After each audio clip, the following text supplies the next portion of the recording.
উত্তৰ পূৰ্বাঞ্চলৰ প্ৰথমখন স্বতন্ত্ৰ কোভিড হাস্পতাল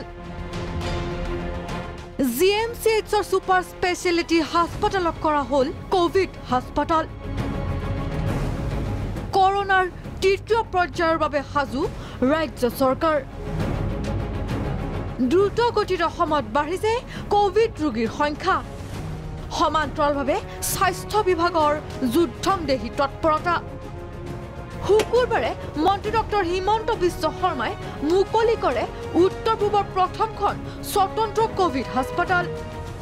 জিএমচিএইচৰ সুপাৰ স্পেশালিটি হাস্পতালক কৰা হল কোভিড হাস্পতাল 50 কোটি টকা ব্যয়েৰে নিৰ্মাণ হৈছে এই হাস্পতালখন প্ৰতিটো ফ্লৰতে গৈ সমগ্ৰ হাস্পতালখন পৰিদৰ্শন কৰে স্বাস্থ্য মন্ত্ৰী ডক্টৰ হিমন্ত বিশ্ব শৰ্মাই স্বাস্থ্য বিভাগৰ বিষয়া কৰ্মচাৰীৰ পৰা সকলো দিশ বুজ লয় মন্ত্ৰী ডক্টৰ শৰ্মাই শেষ নোহোৱা পৰ্যন্ত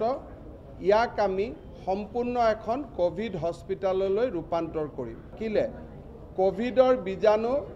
বিয়পি পৰাৰ সম্ভাৱনা থাকে বুলি বিশেষজ্ঞসকলে মত প্ৰকাশ কৰিছিল আমি কানাডাৰ পৰা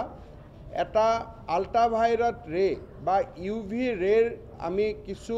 সৰঞ্জাম লৈ আহোঁ এতিয়া যদি কৰবাত সংক্ৰমণ থাকেও তাক মূলতেই এই ইউভি ৰেডিয়েশ্যন ব্যৱস্থাই মাৰি পেলাব 180খন বিছনাযুক্ত হ'ব এই হাস্পতালখনত আছে 60খন আইচিইউ বিছনা গুৰুতৰভাৱে অসুস্থ অৰ্থাৎ লক্ষণযুক্ত ৰোগীক ভৰ্তি কৰোৱা হ'ব এই চিকিৎসালয়ত আমি জানো যে অসমত যদি তৃতীয় পৰ্যায়ত কোভিডৰ সংক্ৰমণ হয় তেতিয়াহ'লে সিম্পটমিক ৰোগীসকল অহা আৰম্ভ কৰিব তৃতীয় পৰ্যায়ৰ কোভিডৰ লগত সাজু হ'ব পৰাকৈ সিম্পটমিক ৰোগীৰ চিকিৎসা কৰিব পৰাকৈ এই কোভিড হস্পিটালখন আমি নিৰ্মাণ কৰি উলিয়াইছো